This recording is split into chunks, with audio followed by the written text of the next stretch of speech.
Hello there. That was a lovely polished hello there, Lloyd.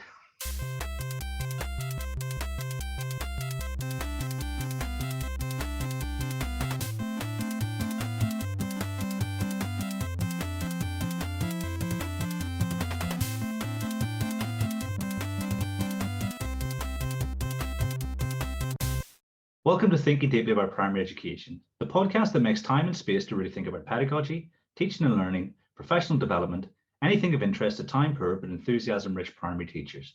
This week, I'm joined by Christopher Such. Hello again. And Lloyd Williams-Jones. Hello there.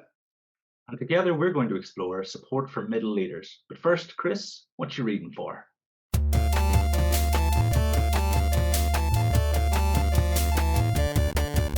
Hey, what you reading for? This week, I read a paper called Development of Language by Hand and its Connection with Language by Ear, Mouth and Eye by Berninger from the year 2000. And it's a wonderful paper that looks at the connections, as the title suggests, between reading, writing and spoken language development. Beautifully written, really clear. One of these papers that summarizes lots of stuff that's come before. So it's a lovely introduction to this area. But the reason it stands out for me and the reason why I definitely want to talk about this one today is just one particular quote, which is this. And it says, "A myth exists among some educators that spelling is just a matter of memorizing a series of letters. Our research has shown that learning to spell is a matter of the mind's ear, learning to communicate with the mind's eye." And I think if you write something quite that clear and elegant, you're allowed to just retire. You're just done. It's like, yeah, mic drop, gonna, off to the Seychelles. Beautiful paper itself, but there are lots of really nice lines like that where they just crystallize something quite complicated into something quite memorable. So yeah, highly recommend that one. What about you, Lloyd? What you reading for? I've actually been reading a blog, Coaching and Diagnosis, Part 2 by Josh Goodrich. So he's done a series of blogs on his Step Lab notes, part of the website, and it's a really interesting blog actually, because I know coaching is still one of those areas where there's been lots of talk around it, and lots of schools are trying to implement instructional coaching and so on, and models of that. And I know it features in the walkthroughs and all sorts of areas of, and in the MPQs. I'm sort of going through it myself as well. But it's a really interesting blog. I think he starts to really sort of unpack this sort of deeper level of diagnosis when looking at sort of problems in coaching, like when we're trying to diagnose what it is a teacher needs, depending on the expertise of the teacher. And he talks about something called change sequences, which I kind of liked. And so he broke it down into two areas. So it was like, first, an identification of the area, so a learning problem and teaching goals. So separating those two things, and then going through this kind of stepped action route, if you will, which considered, and I'll just reel this off: teacher knowledge, then teacher action, which then influences student knowledge, which then influences student action. And that sequence of steps he called a change sequence. And he really dives into the idea of a kind of coaching curriculum, if you will, and this idea of trying to, I know, is it Paul Bambrick-Santoyo says about picking the highest sort of action point. But there's it's a really complicated, nuanced thing, isn't it, instructional coaching? And actually, depending on the expertise of the teacher and or the person being coached, and the mentor for that matter, and the coach themselves, depends on how you put together that sequence of change, so that it's something that is lasting and kind of a broader picture. And I know instructional coaching has really narrowed things down to clean, clear, small chunks. But if this doesn't fit a bigger curriculum, a bigger picture, then I could see how that kind of could be problematic. And this was a really interesting blog that explored that, pulled that apart. Josh does a great job of writing really clearly about this. It made me think about the ECF and about how the mentors who are doing the coaching with the ECF and the ECTs do they see that bigger change sequence? I know they can see it laid out, but do they understand the change sequence and its implications? I don't know. It made me really think about that. And I'll just finish by saying, he said, he talks about the model of responsive coaching, but actually this went into responsive diagnosis. And I thought that was really smart about like how you respond to what problems you see, not necessarily what the teacher has done. Yeah, very good blog. Josh is a very smart guy when it comes to coaching, so definitely check that out. Kieran, what you reading for?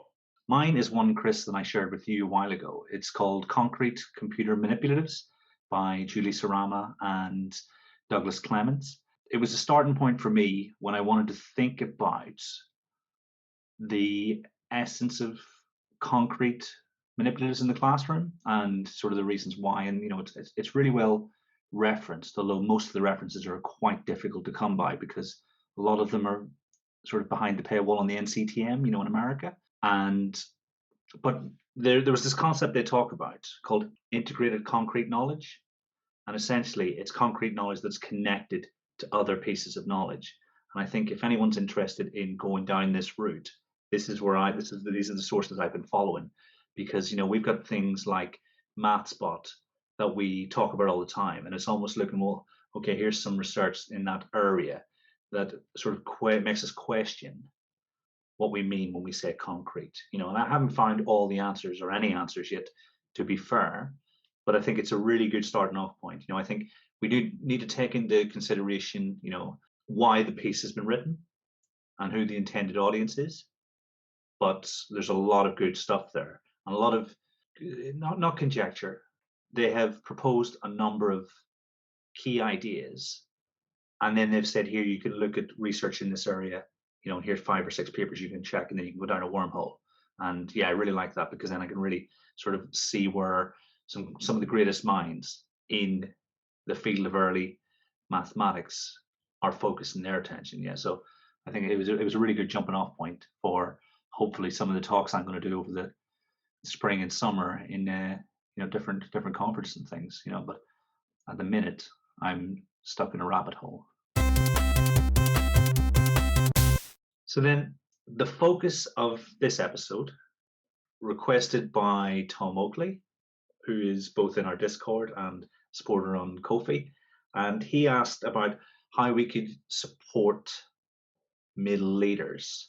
And I think certainly in our prep conversations, it's essential that we define the role of middle leaders and perhaps their reason for existence. So if I throw it to you, Chris, how would you define middle leadership?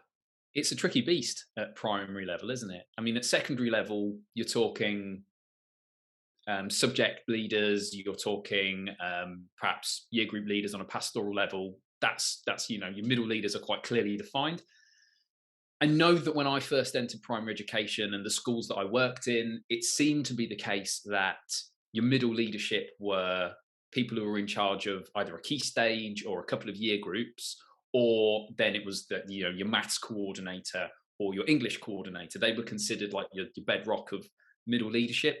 I'm not so sure that it's quite so well defined anymore. I think it's a bit more fluid because of perhaps changes to the way that different parts of the curriculum are prioritized. There are now new roles. So often assistant head teachers might be thought of as senior leaders, so they might be thought of as middle leaders, etc.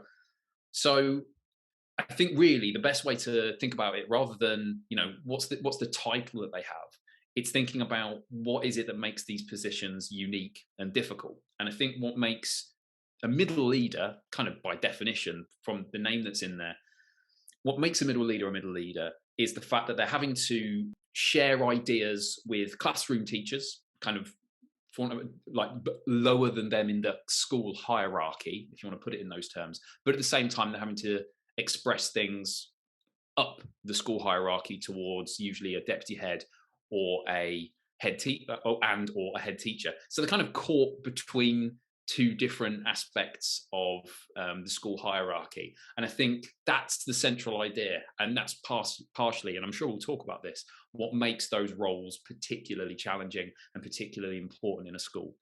Chris summed it up quite nicely there. I mean, a middle leader, in my opinion, is someone who outside of the classroom that they teach has influence in the school, like in some way. So has a wider influence, be that via a subject, via a phase leader post, via some other sort of leadership role, but they have an influence on their colleagues, who are maybe just like Chris said, practitioners, or on more senior levels of staff. Now, like I said, we'll unpack it later, I'm sure. How much influence they have is obviously contested, and I guess that's what we're going to really get into today, and how, I guess, to harness that influence as well is another important consideration. But I think, generally speaking, as a definition goes, I think Chris was spot on there. Yeah. What constitutes success or efficacy at the level of middle leadership? I mean, I think a really important thing to note from the off is, and again, this is possibly just my perspective on this, particularly given who I now work for, but we have to be careful not to start talking about, I think, generic leadership skills that just apply to anything, regardless of whether you're the maths coordinator or head of upper key stage 2 or whatever it may be. If we think back to the science conversation that we had a long time ago, when we were talking about how to be an effective science lead or science coordinator, we were talking about the science cupboard, and we were talking about working scientifically statements and all of that stuff. So it's the first thing to note is that whatever domain it is that you are leading across, you need to know about that domain. You need to have experience and a mental model that allows you to understand that domain to a high level and to make efficient decisions. Putting all that to one side, though, I think it's still worth noting that there are certain capacities that effective middle leaders do share. I would say the first of these is the idea that, again, this is personal experience, but the middle leaders that I've worked with that have been really good have performed the role of both like a sieve and an umbrella. And when I say a sieve, I mean the information that they're receiving from the senior leadership, everything that they're understanding isn't all in every bit of detail being transmitted to the classroom teachers. The stuff that really matters, the stuff that they need to know, that's what's arriving. And that role of kind of selecting and making sure that information is clear is essential. On the umbrella side of things, there are also occasions where effective middle leaders are just saying, you know what, this teacher doesn't need any extra information right now. They're struggling with X, Y, and Z, or they're working extra hard on A, B, and C. And so they just need to be, for this week, protected from whatever it is that's coming down the line. That can wait for them. So that's kind of the sieve and the umbrella side of things. I'd say also that something that's essential to leadership generally, like a habit to develop within leadership, is that sense of diplomacy. I think it's especially important in middle leaders, and especially difficult for middle leaders because they're often quite new to leadership. So this idea of no longer being able to have those casual gripes about senior leaders like you might do in the staff room when you're a classroom practitioner, because you are now that conduit between senior leadership and regular classroom practice. You now have that ability, or more of a scope to talk with senior leaders and to have your voice heard. That kind of griping that we all kind of do sometimes as classroom teachers, that has to be minimized because you are now between these two roles. So the little things like, you say to a member of staff, yeah, I know it's coming from SLT. I don't think it's a particularly good idea either, but that can't happen. That you're no longer in a role to really be saying that stuff without undermining colleagues, both who are, SLT and the classroom practitioners themselves. I've mentioned clarity. I'm going to mention it again because I think it's essential. I mean, as a middle leader, as well as transmitting information as clearly as possible, you are having to ask lots of clarifying questions. Often middle leaders are the ones in staff meetings, I find, who are taking responsibility for asking the questions like, well, what exactly do you mean by that? ready to talk about that with their team, or to talk about that with teaching assistants or whoever it may be. So kind of both sides of clarity, both making sure they understand something clearly and then are ready to transmit it clearly, is a big deal. I mean, there's loads more stuff I could say. The last one, though, off the top of my head now, is like walking the walk, like doing the stuff that you say needs to be done. You have to model that. You just have to be. I mean, obviously, you want to be doing that as a classroom teacher anyway. You want to be doing everything to the best of your best possible ability that you have. But as a middle leader, you have to be showing that you are kind of towing the line, even when there are circumstances where you think that maybe X, Y, and Z isn't exactly the way to do things. You know, I completely agree with everything you said there, and I'll probably just build on it a little bit. Middle leadership, and I guess we'll come on to this later, I would imagine, in terms of support of middle leadership and what have you. But like you said, the best middle leaders I've worked with, and I'm currently working with, really have this understanding of application. Like Chris said, they have an understanding of the application. So when they are asking those questions, and they are the ones to ask those questions in, they very much have a working knowledge on the ground of what the real situation is on the ground and how it's applied. And I think as leaders, as really senior leaders, and leaders that are potentially trying to implement this stuff, potentially non-classroom based or have less teaching demand, you just can't see it. You can't see those little things that those middle leaders can. They can see it and they feel it and they live and breathe it, which is why Chris said it, about them asking those questions. They ask them because they can see that how it will potentially conflict with something that's going on the ground. And I think that's good middle leadership for me, is that people who are spotting that stuff and going, hang on, but again, the way in which that's raised, it's done carefully. It's done in a way which doesn't undermine the hierarchy. It's cautious, it's measured, but it probes and it asks, like you say, it asks for clarification. Like Chris said, it comes back to clarification, and that side of things is invaluable. It's an invaluable tool as a middle leader, because good senior leaders will recognize that in their middle leaders. They will recognize that not as challenge and not as dissonance and breaking off and just sort of trying to do their own thing. They see it as, oh yeah, that's a really smart thing that we've overlooked. And actually I relish that stuff. When my staff pick that stuff up, I'm like, brilliant. I'm so glad you spotted that. In the same way we would say to children, oh, I'm so glad you've made that mistake, because it stopped everybody else doing it. It's kind of the same vein, it's that idea of like, I want to know, I can't see this stuff, you can. I want to hear it. Like, so I think that's really important. And I think that for that to happen, I'll coin a phrase which I heard on Clubhouse. I can't remember. I want to say it was Carly Waterman potentially that said this. I think it was. We'll have to look up the quote was attributed to. But I think she used the term the structural acoustics of a school, which I think was quoted a few times on Twitter. And I think that's what it comes down to. Is your structural, that is important for middle leaders, are the structural acoustics right in your school, so that they're able to be heard and they're able to feel like they can have that platform to speak, so they can clarify, and so that they can have that contribution and be that effective role that we need them to be. I think you mentioned that in your season 3 episode, Lloyd, when we were talking about school leadership. So yeah, that makes a lot of sense that you're sort of revisiting that idea now.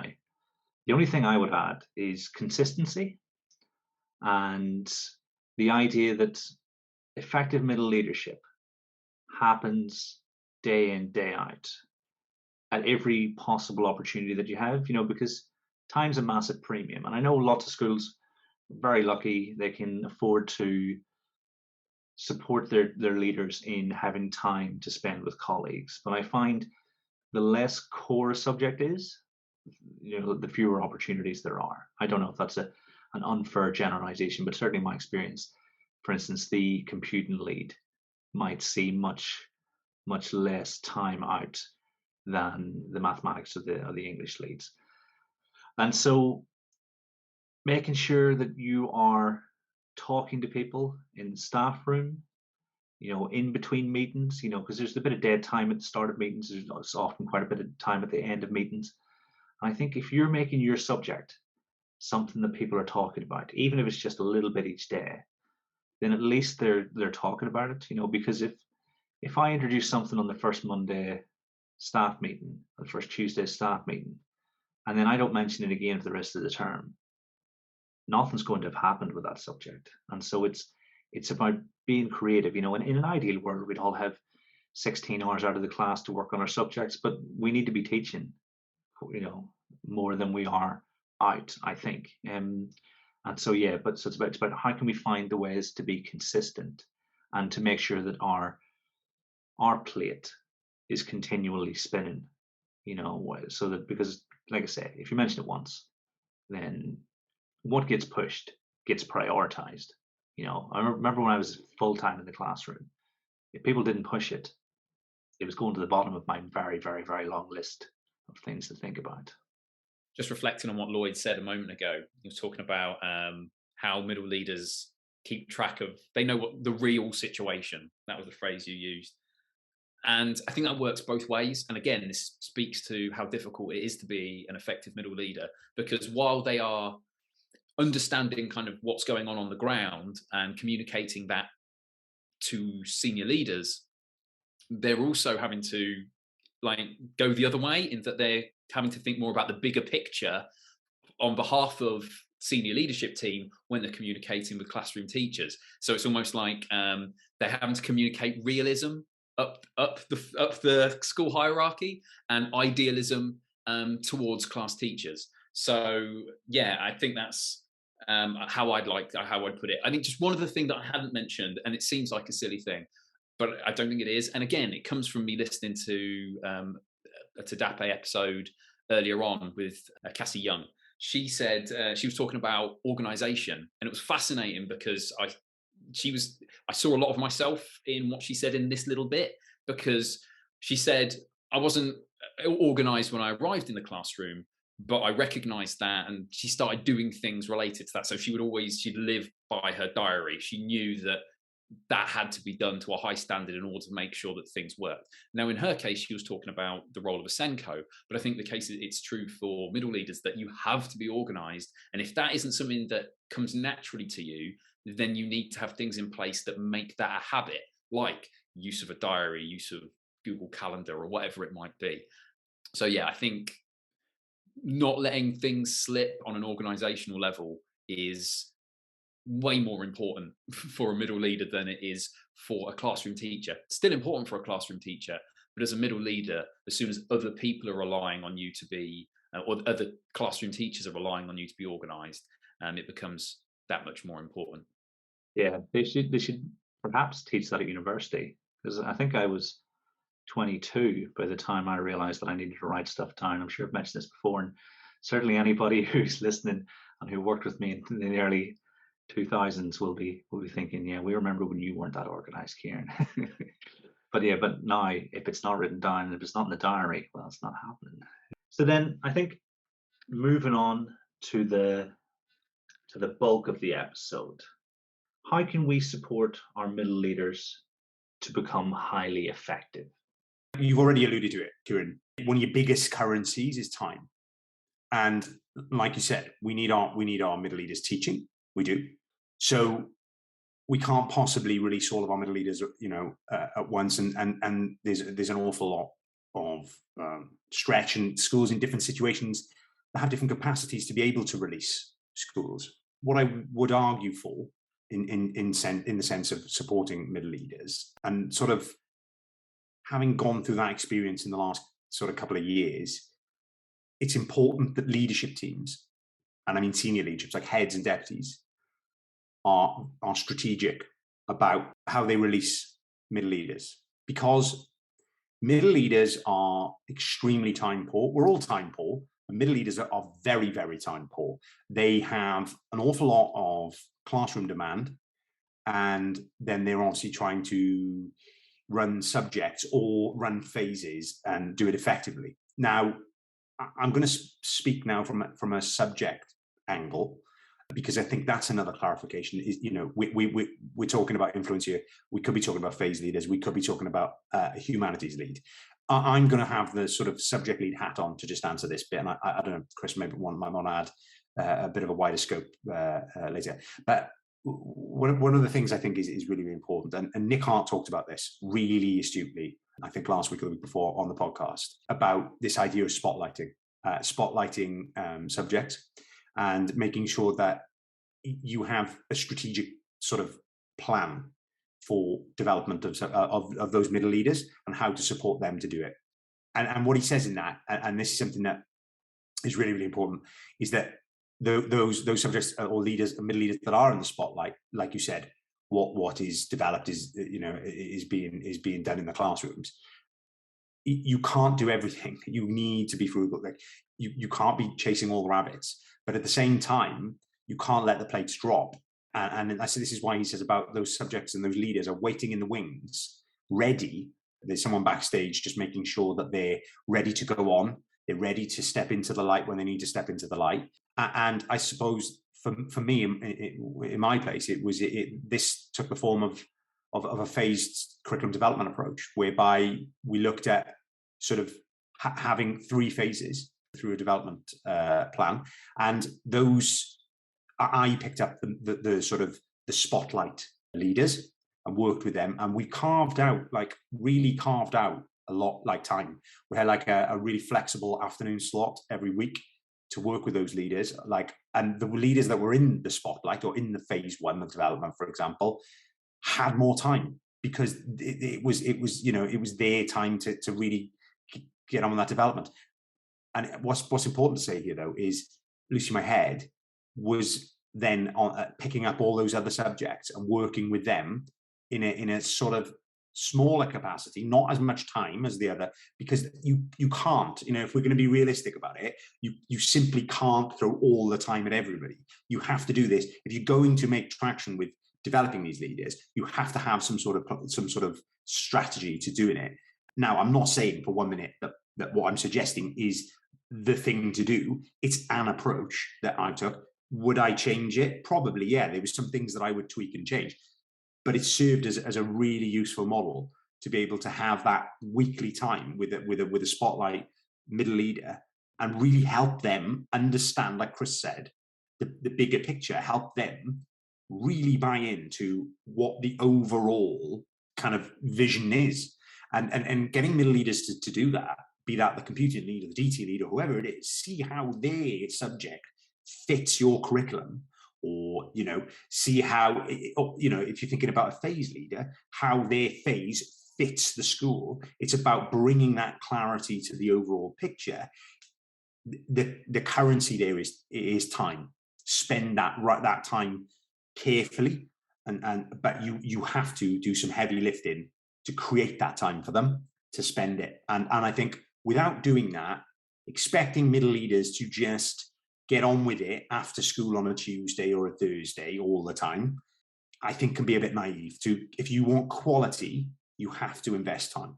Just going almost back a step to before the stuff you're talking about there, I think one of the best things we can do to support middle leaders is to make sure that they're right for the job in the first place. No, that sounds really obvious, but there are exceptions to this. There are cases where you'll put someone as a leader in Key Stage 1 and they've not taught in Key Stage 1 before, and they will thrive because you allow them the opportunity to develop the domain-specific knowledge that they need.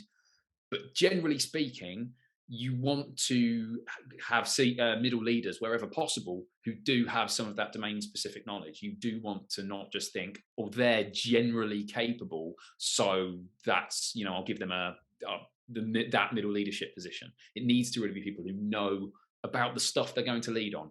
Obvious thing to say, but it hasn't always come about in schools that I've worked in and experienced.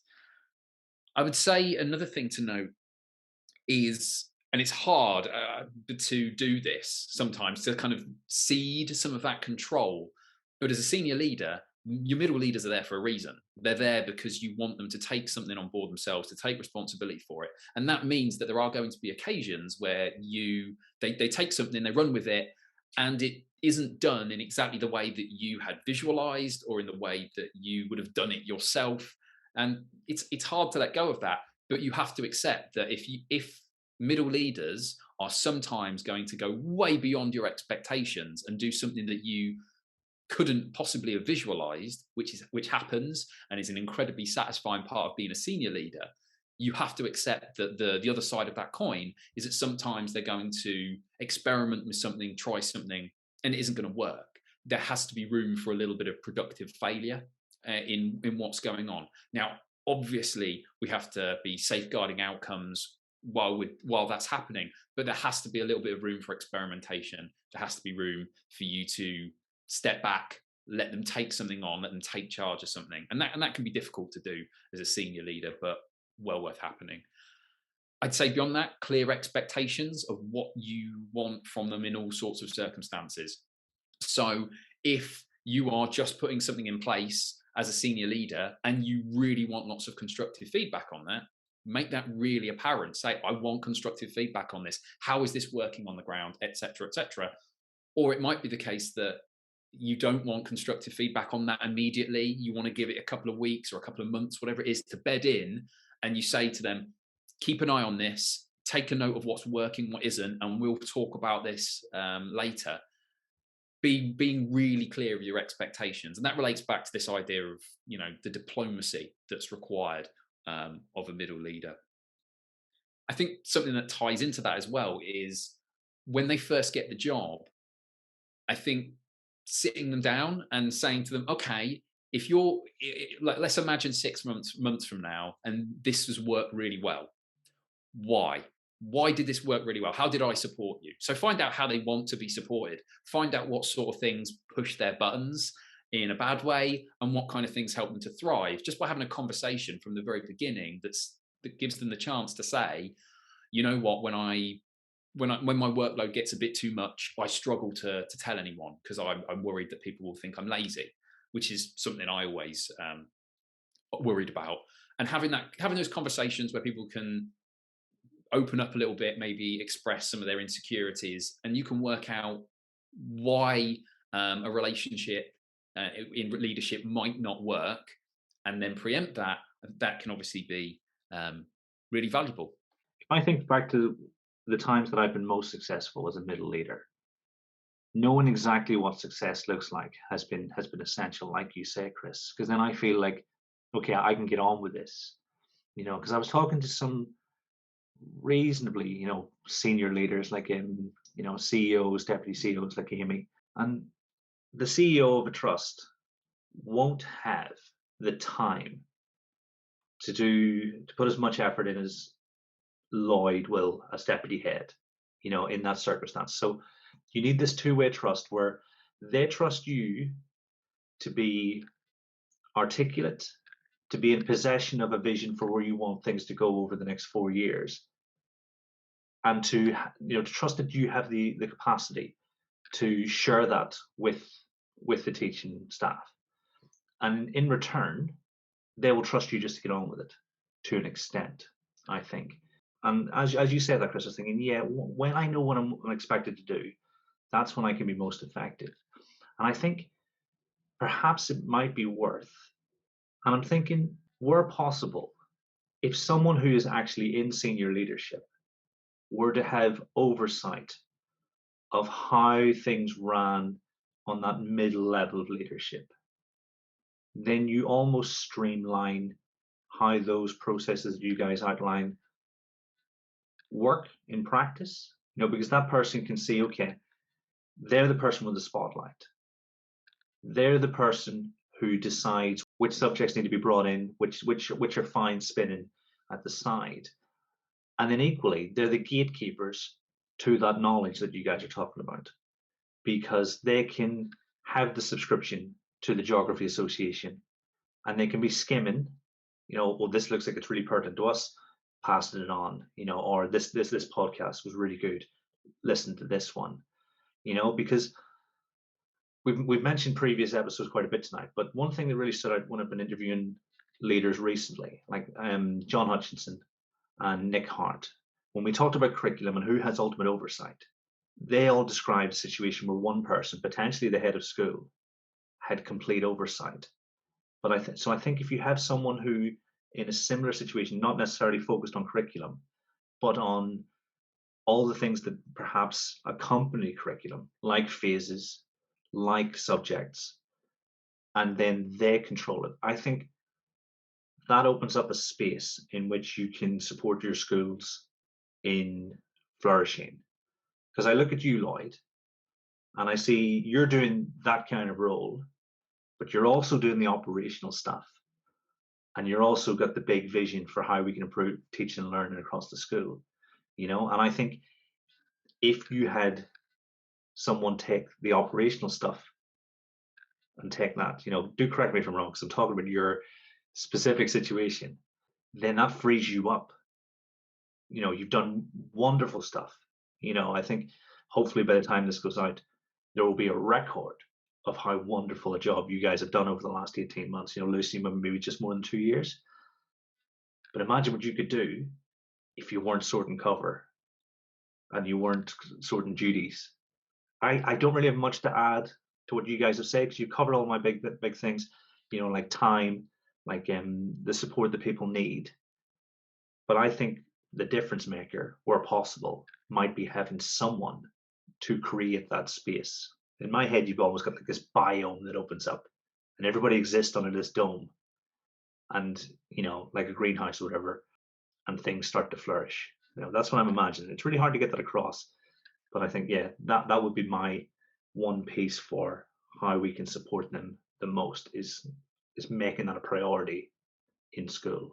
Listen, you're absolutely, I think you're absolutely right. In a sense of that oversight is that oversight of middle leaders, and is really important. It's really important, and you're right. A lot of that the operational side of a deputy head role is pretty high. It's been pretty high in the last term as well, to say the least. It's probably the highest it's ever been. But yeah, and I'm sure there's many deputy heads listening that would agree with that, and other leaders for that matter. To be quite honest with you, but you're right. I think I was thinking about it the other day, and I can't remember who I was talking to, but I think the way I sort of thought about it was, it's like if two people had a conversation. It's almost like a conversation between myself as an overall strategic curriculum lead or whatever, and my middle leaders. And like, if everybody brings it, tries to bring their topic to the conversation, you never get anywhere with the conversation. Which is why I think it's like you described there, Kieran. It's that role. It's your job to bring what we're going to talk about to the table. That's how I looked at it. It was like, and that for me was our strategic curriculum development plan. It was like, I kind of mapped out where we want to go, and the why, and the principles, and the kind of ideas for all the different subjects, and go, these are the like fundamental things that I think are important, because if you don't have that, to go back to the analogy, you don't have anything to talk about, because you're trying to vie for ideas. And if it's a middle leader going, well, I think this, or well, I think that, well, I think, and there's no one pulling all that together, it's just everything's flying around. We can't hold a conversation with each other. If I come and go, we're talking about this, but we're talking about it. This is not me telling you. This is our conversation, because curriculum is a conversation. And we go, right, you're a middle leader, I'm a senior leader. Let's talk. Now, when I came to creating that strategic curriculum development plan, one of the first things I thought about was, the principles, take the humanities, for example. Let's take the principles of that. Like, what do I need to do here? What do I want my middle leader, what do I want my humanities lead here to get from this? Well, I want to talk to her. I want to spend a lot of time with her talking about the active ingredients that are going to make changes. And you're part of that. You're part of that conversation. I can't tell you this. You're part of this. I'll help, I'll guide, and like Kieran said, I'll be a sort of a gatekeeper, if you will, to channel you to certain places and resources and things and people. But I want you to talk to me about what you think these active ingredients are, in terms of what's going to get the biggest change from your subject leadership and your leadership, your middle leadership. So that was a massive part. That construction of our phases, the phase one, we set out the active ingredients for that subject and went, what do we want? What is this? And it took a long time. It took, I took a lot of conversation, which we put into place. We put that time, we go back to that time again. We put the time in, the time that I could spend with those leaders to go, here's the conversation, let's talk and nail down that stuff. Because once you do that, it was really interesting. You start to see people really, you see people really flourish, and start to own that conversation and be like, well, yeah, and and they're linking things up and they're drawing things in and goes, actually, I've seen this thing, and you empower them to start to connect to the bigger picture, like Chris was saying. They start to connect to the wider view of the vision of that curriculum development. And that's powerful. And that's really, it's not easy. It takes a lot of effort, a lot of logistics in terms of and heavy lifting and how you organize your school. But blimey, it's worth it. And I've seen results from that model. Like I said, I'm not saying that it'll work everywhere. It's one idea of an approach towards helping middle leaders to get better. But I think my middle leaders have benefited from it and are benefiting from it, from that approach. So, but you are right. The operational side of the job really does, it takes a lot from you, so, which is why it's ever so demanding to try and create that climate and that culture for improvement and for empowerment of middle leaders in that way. So what happens if a middle leader is struggling, to affect change or to stay on top of their workload? Because you've already alluded to being sort of right for the role or having the capacity for the role. What do you guys do in those situations? First thing you have to do is identify what aspect of the job they are struggling with, because as we've said, being a middle leader is complex and it can just feel like everything's going wrong when it is just one thing, when it is one relationship with a classroom teacher that isn't as productive as it could be, or they are overloaded with work relating to, I don't know, book scrutinies or whatever it might be that the senior leadership team has decided is part of their job. So first thing, identify what it is that isn't quite working, and linked to that is make sure that the thing that you are identifying is genuinely the underlying issue. Because I've been a middle leader who has said that X is going wrong and I don't want to be doing this role anymore because of X, when actually it's something else. So yeah, work out what aspect it is and make sure you're looking at underlying causes. In terms of generally supporting, there's also, in a lot of cases where people are exceptionally struggling, it can often be a lack of time, workload. So check that isn't what the problem is, and make sure that subject expertise is being developed, because again, that can often be an underlying issue. A bit of a hodgepodge of stuff there, but I hope some of it is useful. Kind of builds on what I was talking about in what you're reading for at the beginning. Is that what Josh is saying about that deeper diagnosis? That's what it is. It's like it's getting in right under the skin of it. Like, what is it that they're struggling with? Like, and being able to, I guess I was thinking from a coaching perspective. If you're trying to coach them, to mentor and coach them to be better middle leaders, then you almost kind of need to think of that. I guess you probably would need to think of a change sequence for them, wouldn't you? In terms of like that thing that Josh outlined in the beginning, in terms of teacher knowledge, teacher action, subject knowledge. Well, it's probably just shifted up a bit, isn't it? It's like senior leader knowledge, senior leader action, middle leader knowledge, middle leader action, and I would imagine that might be able to be applied. Now, I'm purely, sort of speculating here, but I seemed to hear that in my head when Chris was talking about how you actually, bring about that change for them and help identify what it is that they are struggling with. Difficult stuff there, so quite like, tricky on the ground stuff. But this is it, isn't it? This is the reality of what genuinely developing middle leadership is all about. It's this push and pull of things, but again, comes down to this deep diagnosis of what really is going on. Agree with that entirely, and I think you have to be very, very, very sure of yourself before you start to have that conversation with a middle leader about whether the role actually was right for them. That said, if you're a middle leader right now and you're listening to this and you've been doing the role for a long time and it just doesn't feel right, don't feel like you have to stick with it. Careers don't work with this constant upward trajectory, and they don't need to. You know, an episode wouldn't be an episode with me on it without me mentioning my partner Sylvia. And yes, this is secondary, but she became a phase leader, excellent at it from what she says, though she's bound to, but didn't like the role particularly, just didn't find it gratifying, didn't find that she liked the distraction from her classroom teaching. So she became a classroom teacher again. And she does other things, she's a mentor and this sort of thing. But she never looked back. She didn't regret going into that. She didn't regret taking the chance in that middle leadership role, but nor did she regret giving it up. And she might go in that direction again in the future.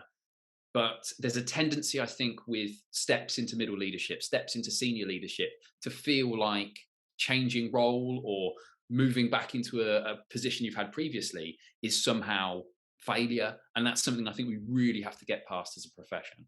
It's really good that the word prudence keeps coming up in the MPQs, because I think the more senior leaders who are being prudent and who are taking a slow and measured approach to school improvement, the better off we'll all be, you know, teachers, leaders, pupils. Then Lloyd, you were talking obviously about a model and the ways in which we can sort of display what effective middle leadership looks like.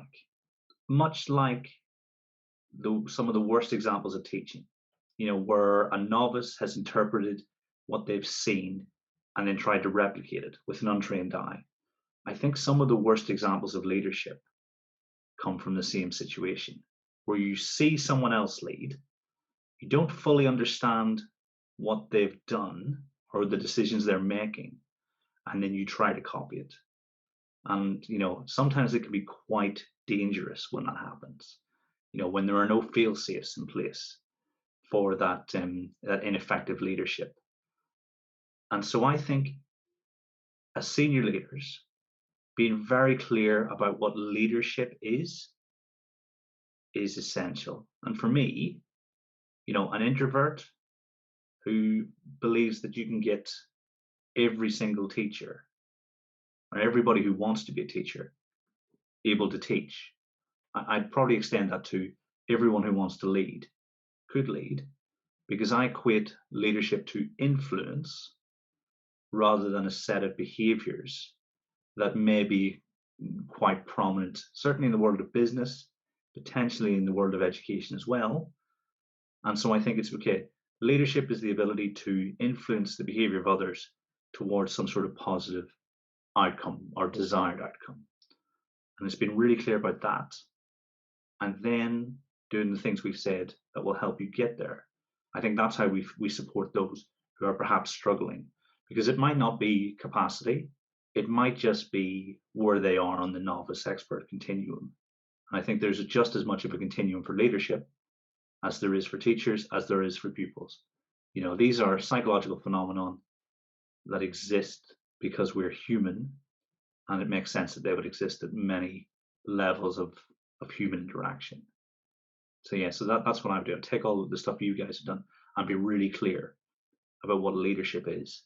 And then that's your starting point for someone who's struggling to lead, because they may just be copying what they've seen someone else do. I know when I started teaching, I would copy other people, not understand, and it would go disastrously wrong. It was only when I started thinking about what it was I wanted to achieve and how I could do that my practice started to change. And I think it's the same for leadership too. We set out looking for 7 ways to support our middle leaders. How did we do, Chris? So the 7 that we set upon were: first, you must give middle leaders the time that they need to do the job properly. Second, you need to have a plan in place that spotlights elements of the curriculum, and that plan needs to be communicated with middle leaders so that they can see how they play a part in a larger curriculum development plan as such. On a fundamental level, you need to ensure that from the beginning that you do have the right person for the job, and that they were chosen because of the domain-specific expertise that you felt they could bring to the role, or that they could develop once they were in the role. You need to give your middle leaders a certain amount of freedom, and that means recognizing that they may do things in a way that you hadn't predicted, and sometimes that will be not for the best, and sometimes that will be things that were so good that you never could have envisioned them. You need to have clear expectations, in particular relating to what success in the role looks like. It can be helpful to, when middle leaders first get the role, to sit down with them and to ensure that you and they know how the relationship's going to work, so that you know what things that they might struggle with, and how to tell if they're struggling, because sometimes we don't, like any person, middle leaders might not signal that they're struggling in a way that's immediately apparent if you've not had these conversations. And finally, and arguably most importantly, you need to make sure that you're supporting them in their development of that subject-specific expertise. Another fascinating chat. It's really good to be back in these sort of post-season chats. Massive thank you to everyone who's listening, especially to those who are supporting the podcast on Ko-fi, and for whom there will be some clips, outtakes from this episode available, I think, perhaps in March, definitely in April. All that's left to say is thank you very much for joining me. Thank you, Lloyd. Thank you very much. Thank you, Chris. Thank you. And to everyone at home, until next time, thanks for listening. I almost forgot what I was supposed to say there.